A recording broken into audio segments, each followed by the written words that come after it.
Welcome back to the ABC General Hospital channel. Today, we'll explore a roller coaster of emotions, revelations, and the tangled lives of Port Charles residents. Buckle up for an in-depth breakdown of what's unfolding this week. Carly faces betrayal in the Quartermaine mansion. At the Grand Quartermaine mansion, the atmosphere will crackle with tension as Carly Spencer locks horns with Tracy Quartermaine over Michael Corinthos' care. Jason Morgan, ever the family's level-headed mediator, will stun Carly by siding with Tracy. He'll argue that Monica Quartermaine's steadfast presence is essential for Michael's recovery. For Carly, who is fiercely protective of her family, this betrayal will hit hard. Meanwhile, Sonny Corinthos, growing increasingly impatient with the infighting, will storm out in frustration. This will leave Carly grappling with feelings of isolation, torn between her love for her son and her growing frustration with those who seem to undermine her at every turn.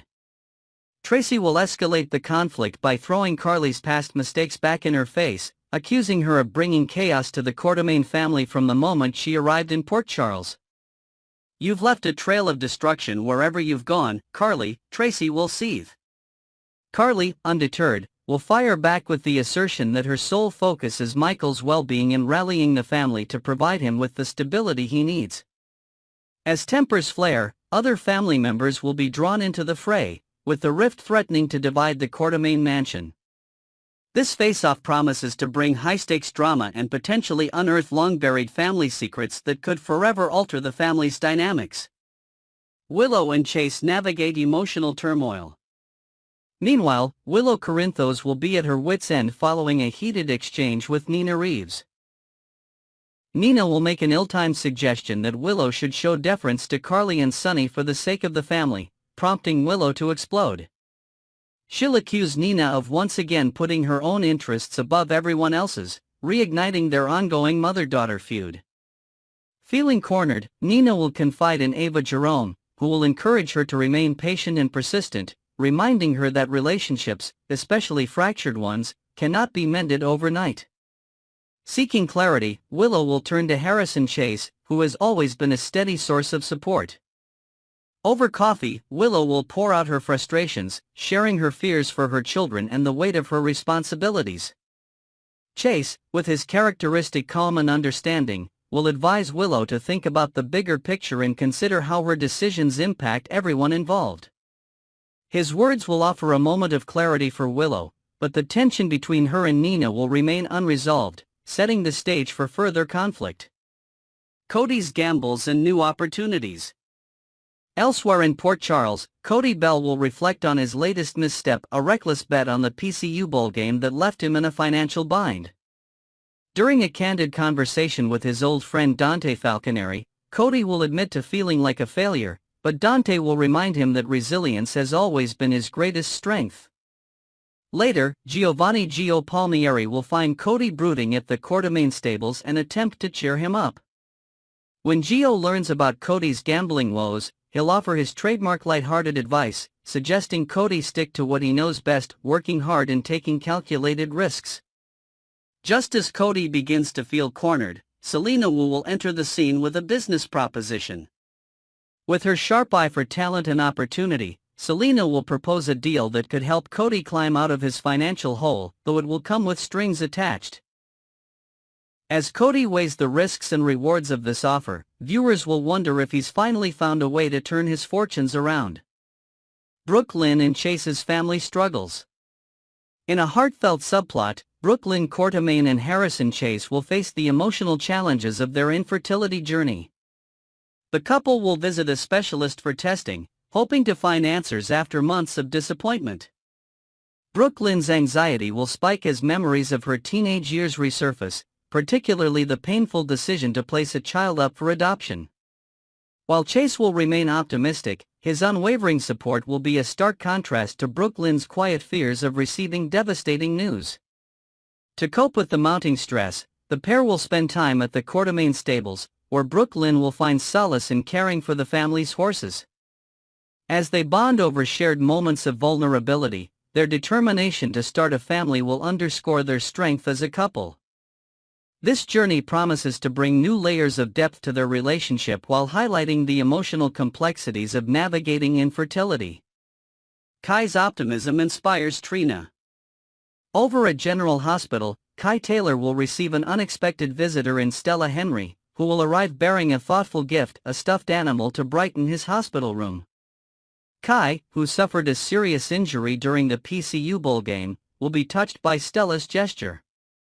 Ever the optimist, he'll joke about the mysterious sender behind the gift and maintain a cheerful demeanor despite the challenges of his recovery.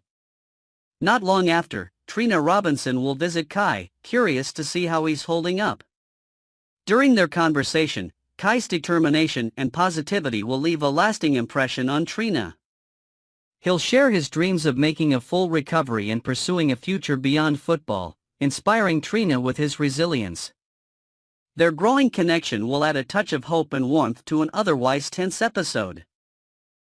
Nina and Ava's heart-to-heart. Nina Reeves will find a confidant in Ava Jerome as she navigates the fallout of her confrontation with Willow. Over drinks at the Metro Court, Nina will pour out her frustrations, lamenting her inability to repair her fractured bond with Willow. Ava, ever the voice of reason, will remind Nina that trust takes time to rebuild and urge her to focus on small, meaningful gestures rather than grand overtures. Ava's advice will resonate with Nina, sparking a renewed determination to mend the relationship, even as she struggles to find the right path forward. Next, we'll dive deep into the thrilling twists and emotional drama surrounding our favorite Port Charles residents. Let's uncover the latest developments. Alexis challenges Drew's decisions about Scout. In the quiet confines of her office, Alexis Davis engages Drew Kane in a heartfelt yet intense discussion about his daughter, Scout. Drew arrives under the impression that Alexis had arranged the meeting to discuss legal matters, only to learn she has serious concerns about Scout's well-being. Alexis explains that Scout, now living in a hotel with Drew, is isolated from her brothers and the stability they once offered. The distance, both physical and emotional, worries Alexis deeply. Drew, defensive but understanding, insists that his current arrangements are only temporary. He reassures Alexis that he plans to lease a home in Port Charles and that this is all part of his effort to remain close to Scout. However, Alexis presses further, questioning Drew about his burgeoning relationship with Willow. "Is this about what Scout needs, or what you need?" she asks pointedly. Drew hesitates but admits that his bond with Willow is still evolving. Alexis, ever the voice of reason, urges Drew to prioritize Scout's stability above all else. Her words leave Drew reflective as he contemplates how best to balance his personal desires with his responsibilities as a father. This emotional exchange highlights the complexities of parenthood and relationships, offering viewers a poignant glimpse into Drew's internal struggles and Alexis' unwavering dedication to her granddaughter's welfare. Lucky and Liz's dinner turns into an unofficial investigation. Meanwhile, at the Port Charles Grill, Lucky Spencer and Elizabeth Weber's attempt at a quiet dinner quickly morphs into an impromptu mission. Seated at their table, Lucky expresses his gratitude for Liz's company, eager to reconnect after time apart. However, the mood shifts when Liz glances across the room and notices a familiar figure, Cyrus Renault. Recognizing an opportunity, Liz devises a plan to interact with Cyrus. In a calculated move, she accidentally spills her drink, prompting Cyrus to approach their table to assist. Cyrus' polite demeanor is met with cautious responses as Liz apologizes for the mishap and thanks him for his help. The tension rises when Cyrus slyly asks about Lucky and Lulu, feigning concern. Lucky's simmering anger bubbles to the surface as he harshly warns Cyrus to keep his distance from their family. After Cyrus departs, Liz questions Lucky's reaction. "What was that about?" she asks. Lucky explains that his hostility is part of a strategy to keep Cyrus off balance, adding that her kindness could be the key to gaining his trust. Liz, though skeptical, agrees to play along. Before she can ask further questions, Lucky abruptly excuses himself, leaving Liz wondering what his next move might be.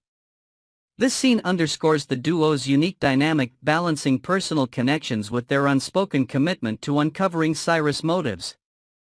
Joss confronts Anna with a bold request. Over at the PCPD, Josslyn Jack seeks out Anna Devane, determined to persuade her to take action against Cyrus Renault. The young woman's determination is palpable as she insists on speaking privately, leading them into the interrogation room. Once alone, Joss lays out her case, accusing Cyrus of stabbing Dex Heller in Rice Plaza. Her voice trembles with emotion as she recounts the events. Dex was supposed to eliminate Cyrus for Sunny Corinthos, a plan that Joss alleges Cyrus uncovered. She even brings up Felicia Scorpio's observation that Cyrus Bell had gone silent moments before the stabbing occurred. Anna listens carefully but remains pragmatic. She reminds Joss that the accusations lack concrete evidence, no surveillance footage, no witnesses, and no motive that aligns with the timing. Why would Cyrus wait months to retaliate? Anna asks. Joss doesn't have a definitive answer but insists that no one else had the opportunity or the intent to harm Dex. Her plea is passionate, but Anna, bound by protocol, explains that she can't act without more substantial proof. As Joss leaves the station, visibly frustrated, Anna reflects on the encounter. Though she won't admit it outright, Joss' fervor plants a seed of doubt in her mind, hinting that this mystery is far from over. Cyrus' shadow looms over Port Charles. While Joss and Anna deliberate over Cyrus' actions, his presence casts a long shadow over Port Charles. At every turn, Cyrus seems to weave himself into the lives of those around him, leaving chaos in his wake. Whether it's his veiled threats at the Port Charles Grill or the quiet unease he brings to every interaction, his influence is undeniable. Liz's willingness to engage Cyrus, even under the guise of politeness, hints at a dangerous game of cat and mouse. Lucky's abrasive approach, though well-intentioned, risks provoking Cyrus further. Meanwhile, Joss' accusations add a layer of intrigue, leaving viewers to wonder, is Cyrus truly guilty, or is he a master manipulator, orchestrating events from the shadows? The stakes rise across Port Charles. As the lives of these characters intertwine, the stakes continue to climb.